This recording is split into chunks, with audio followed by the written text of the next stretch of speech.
Welcome back to Angrezify, an English learning platform for Urdu and Hindi speaking people. So इस class को मुकम्मल तौर पे start करने से पहले मैं आपको कुछ गाइड करना चाहूँगा, क्योंकि आप में से बहुत से नए आने वाले व्यूवर्स जो हैं, जिन्होंने अभी अभी हमारे चैनल को सब्सक्राइब किया है, जो अभी अभी हमारे साथ मिले हैं, तो वो लोग रिक्वेस्ट कर रहे थे कि सर आप एक मुकम्मल कोर्स बनाएं जिसमें आप हमें स्टार्ट से लेके एंड तक उसमें बेसिक ग्रामर, टेंसेस और प्रोनाउंसिएशन, वोकैबुलरी वगैरह सब कुछ सिखाएं और हम खुद से इंग्लिश बोलने के काबिल हो जाएं। तो आपको बताता चलूं कि इस तरह का एक कोर्स पहले ही स्टार्ट किया जा चुका है, जिसकी 7 क्लासेस ऑलरेडी अपलोडेड हैं। यानी 7 क्लासेस इस चैनल पे मैं अपलोड कर चुका हूं और आज उसकी 8वीं क्लास है। तो अगर आपको वो नहीं मिल रहा तो उसका एक लिंक मैं डिस्क्रिप्शन के अंदर दे दूंगा, जिसके ज़रिए आप उस मुकम्मल कोर्स को एक्सेस कर सकते हैं। या फिर अगर आप इस चैनल के प्लेलिस्ट सेक्शन में जाएं तो वहाँ पे आपको 3 प्लेलिस्ट नज़र आएंगी। अगर उसमें आप पहली प्लेलिस्ट देखें तो वो 30 डेज इंग्लिश स्पीकिंग कोर्स ही है, तो उसको क्लिक करते ही आपके सामने सभी क्लासेस तरतीब के साथ आ, यानी डे 1, डे 2, डे 3, डे 4, तो इस तरह करके आपको वो सभी क्लासेस मिल जाएंगी। सो ये थी कुछ बेसिक गाइडलाइन जो नए आने वाले व्यूवर्स के लिए थी। अब हम देखते हैं कि आज क्लास नंबर 8 में हम क्या सीखने जा रहे हैं। तो क्लास नंबर 8 में आप सीखेंगे प्रेपोजिशन और उसका यूज़। अब प्रेपोजिशन के अंदर हम बहुत डेप्थ में नहीं जाएंगे, लेकिन हम कोशिश करेंगे हम इसकी सारी बेसिक्स कवर कर जाएं जो कि हमें स्पोकन इंग्लिश के लिए चाहिए होती हैं। और अगर आप चाहते हैं कि आप इस लेसन का PDF हासिल करें तो आप ये वीडियो देखते रहें, मैं आपको उसको डाउनलोड करने का तरीका भी बता दूंगा। और अगर आप चाहते हैं कि इस कोर्स के अंदर आने वाली मजीद वीडियोज़ का आपको फ़ौरन से नोटिफिकेशन मिल जाए तो आप इस चैनल को सब्सक्राइब करें और बेल आइकन भी प्रेस कर लें, ताकि जैसे क्लास अपलोड हो आपको पता चल जाए।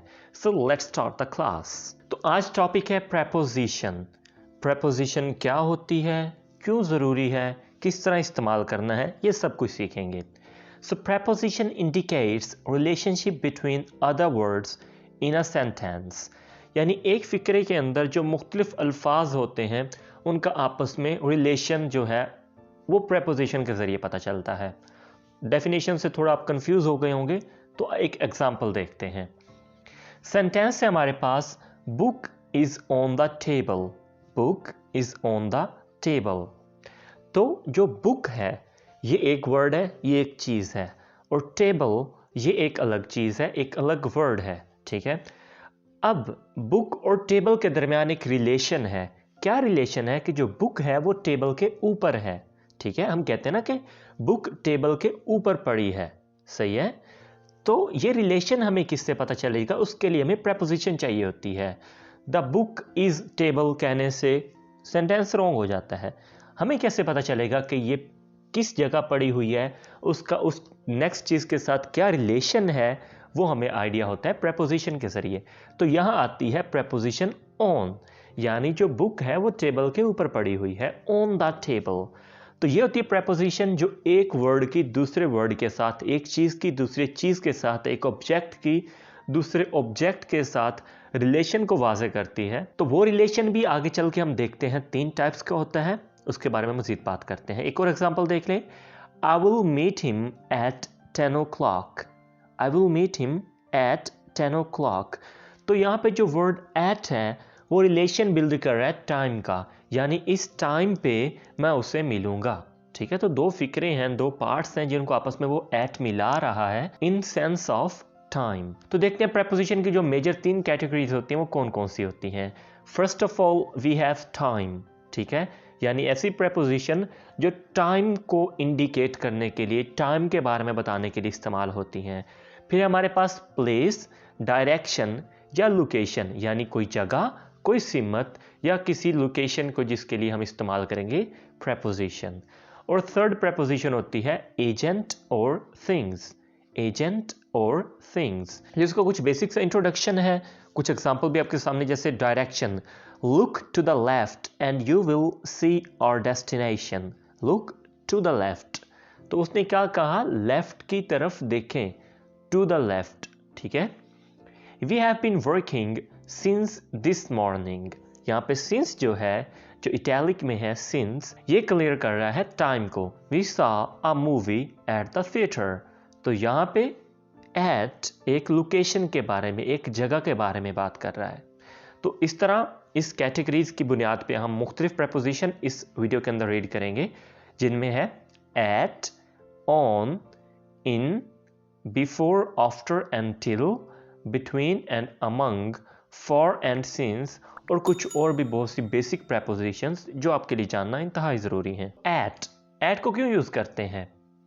कोई ख़ास वक़्त या जगह के बारे में बताने के लिए इस्तेमाल होता है। स्पेसिफिक पॉइंट ऑफ टाइम, यानी जब हमने टाइम में घंटों का जिक्र करना होता है, दिन के किसी पार्ट का जिक्र करना होता है, टाइम का जिक्र करना होता है जैसे 1 AM 2 AM, हॉलीडेज़ का जिक्र करना होता है जिसके अंदर लफ्ज़ सा डे नहीं लगता, इसकी एग्जांपल मैं आपको दूंगा।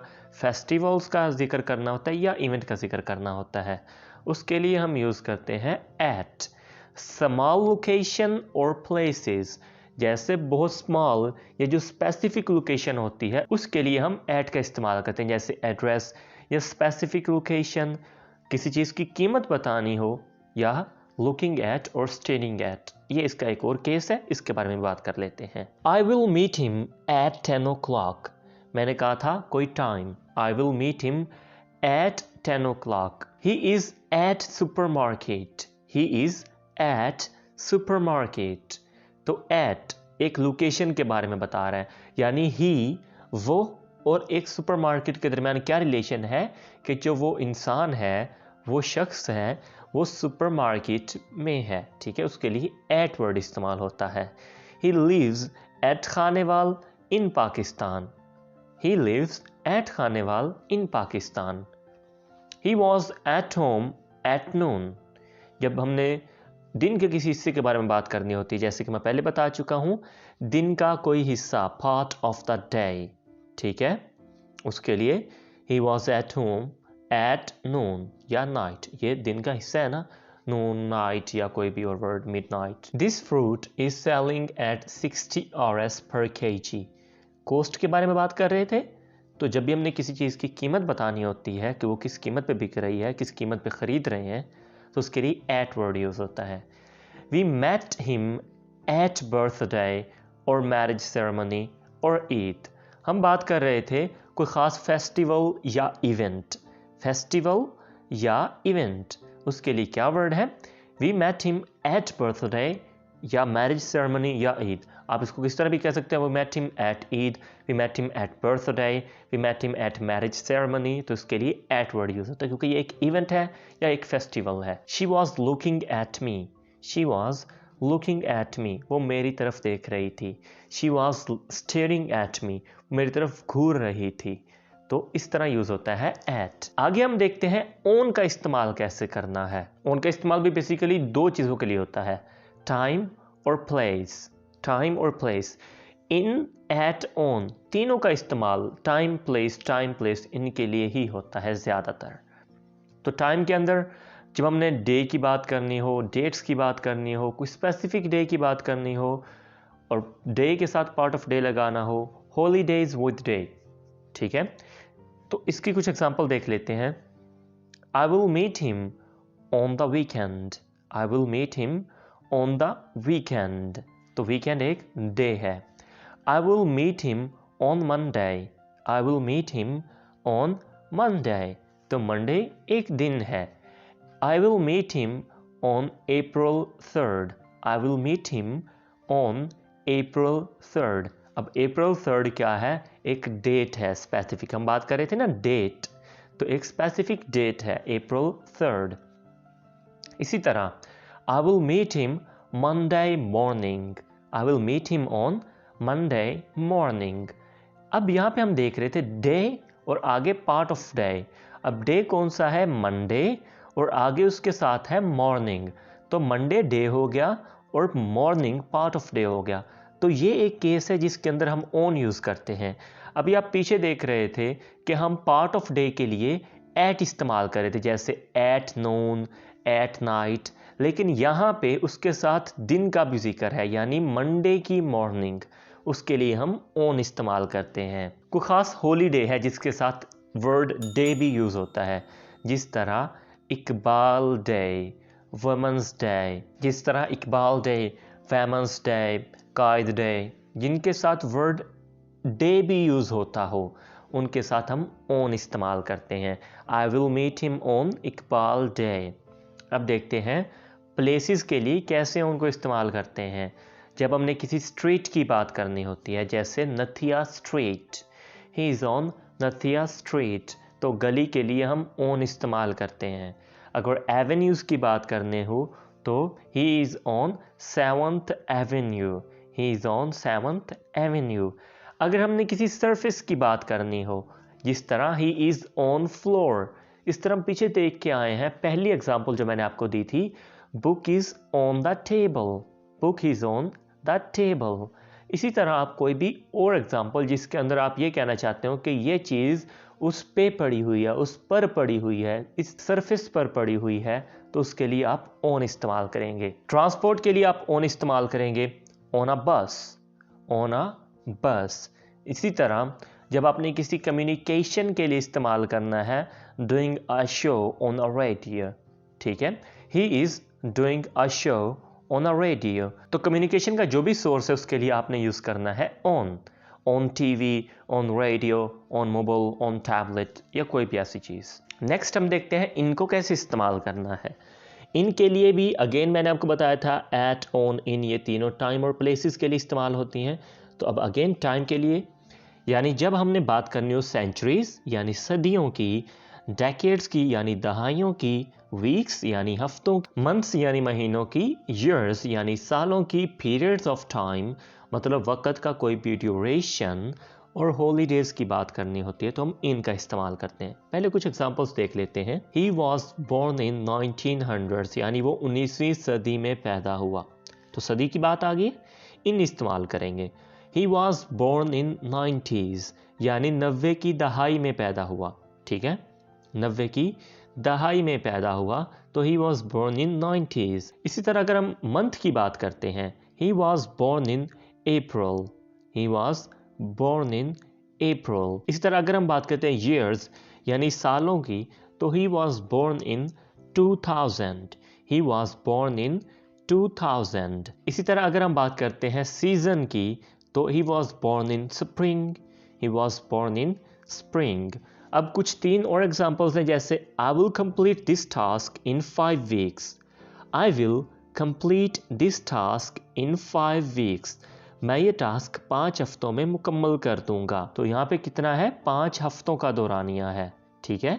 तो उसके लिए क्या है, I will complete this task in 5 weeks. He will come here in Eid holiday, he will come here in Eid holiday. I will do this in future, I will do this in future.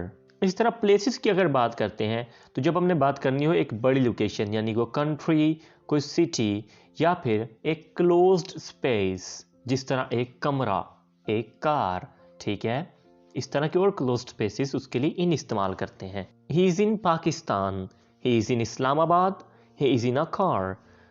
अब यहाँ पे इन, eight, on में आप ज़रूर confuse हो रहे होंगे कि किसी जगह पे जो इन है वो लोकेशन के लिए इस्तेमाल हो रहा है, किसी जगह पे एट लोकेशन के लिए इस्तेमाल हो रहा है, किसी जगह पे ऑन लोकेशन के लिए इस्तेमाल हो रहा है। तो पहला नंबर तो मैंने इस टॉपिक को बहुत अच्छे से आपके लिए डिवाइड कर दिया था पार्ट्स में, लेकिन अगेन मैं उनका एक कंपैरिजन आपको दे देता हूँ कि जो एट है वो छोटी लोकेशंस के लिए इस्तेमाल होता है, ठीक है।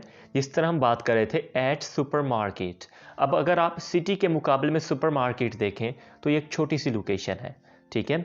अगर आप एक मुल्क के मुकाबले में एक शहर देखें तो भी एक छोटी लोकेशन है। जिस तरह अगर हम कह सकते हैं ही इज़ एट इस्लामाबाद इन पाकिस्तान, तो अगर ही इज़ एट इस्लामाबाद इन पाकिस्तान कहते हैं तो एट इस्लामाबाद यानी इस्लामाबाद एक छोटी लोकेशन बन जाती है पाकिस्तान के मुकाबले में, क्योंकि एक शहर और पाकिस्तान कितना बड़ा है। तो एट छोटी लोकेशन के लिए, इन बड़ी लोकेशन के लिए, और ऑन हम यूज़ करते हैं स्ट्रीट्स के लिए, एवेन्यूज़ के लिए, और एक तो और जो लोकेशंस मैं आपको बता चुका हूँ। सो मूव करते हैं आगे कुछ और प्रेपोजिशंस, जैसे बिफोर, आफ्टर और टिल। ये तीनों भी टाइम के लिए इस्तेमाल होती हैं, जैसे I went to gym before going home, I went to gym before going home, यानी एक काम आपने दूसरे काम से पहले किया, तो ये टाइम का जिक्र हो गया ना, तो यहाँ पे हम इस्तेमाल करते हैं बिफोर, ठीक है। डू इट बिफोर 7 o'clock, ये काम 7 बजे से पहले कर देना। अब आफ्टर को कैसे यूज़ करते हैं, सादा सा कि जिस तरह बिफोर है उसका ऑपोजिट आफ्टर है। I went to gym after going home, मैं घर जाने के बाद जिम गया। डू इट आफ्टर 7 o'clock, इसे 7 बजे के बाद करना। ठीक है, पीछे बिफोर था, यहाँ पे हमने आफ्टर लगा दिया। फ़र्क क्या है, वहाँ पे हम कह रहे हैं कि ये काम इससे पहले करना, वो है कि ये काम इसके बाद। ठीक हो गया। अब तीसरा वर्ड आता है टिल। टिल का मतलब होता है कि इस टाइम तक, इस वक्त तक। Do it till 7 o'clock, do it till 7 o'clock, we will wait till 3:30, यानी हम 3:30 बजे तक इंतज़ार करेंगे। 7 बजे तक ये कर देना, हम 3:30 बजे तक इंतज़ार करेंगे। दोनों सूरतों में क्या है कि हम एक ख़ास वक्त तक एक काम कर रहे हैं, उसके लिए वर्ड यूज़ होता है टिल। अब यहाँ पे मैं आपको फॉर और सिंस का थोड़ा ओवरव्यू दे दूंगा, लेकिन कंप्लीट वीडियो के लिए, यानी इस टॉपिक की कंप्लीट वीडियो ऑलरेडी इस कोर्स के अंदर अपलोडेड है, तो मैं उसका लिंक डिस्क्रिप्शन के अंदर दे दूंगा, तो आप वहाँ से जाकर उसको देख सकते हैं। I am going to bed for 2 hours, I am going to bed for 2 hours।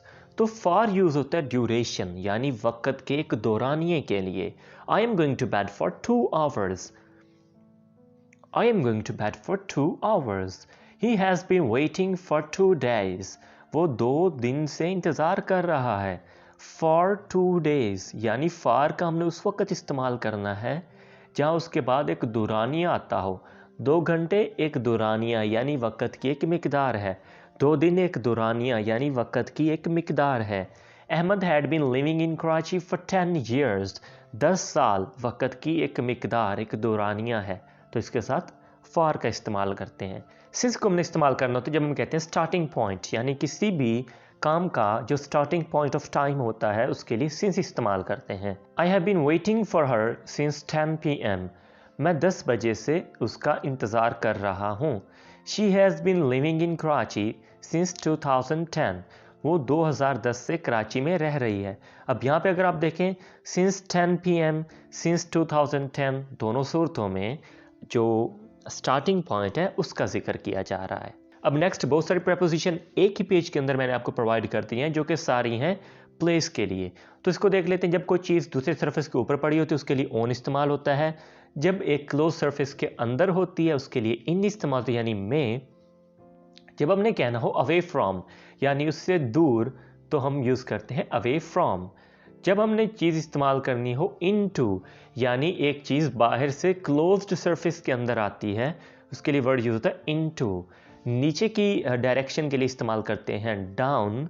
और थ्रो हम इस्तेमाल करते हैं जब कोई एक चीज़ 2 या 2 से ज़्यादा दूसरी चीज़ों के दरमियान से हो जाती है, उसको कहते हैं थ्रो। ठीक है।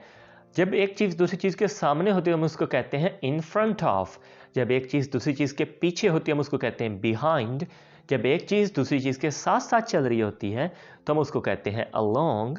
जब एक चीज़ दूसरी चीज़ को क्रॉस कर जाती है हम उसके लिए कहते हैं पास्ट।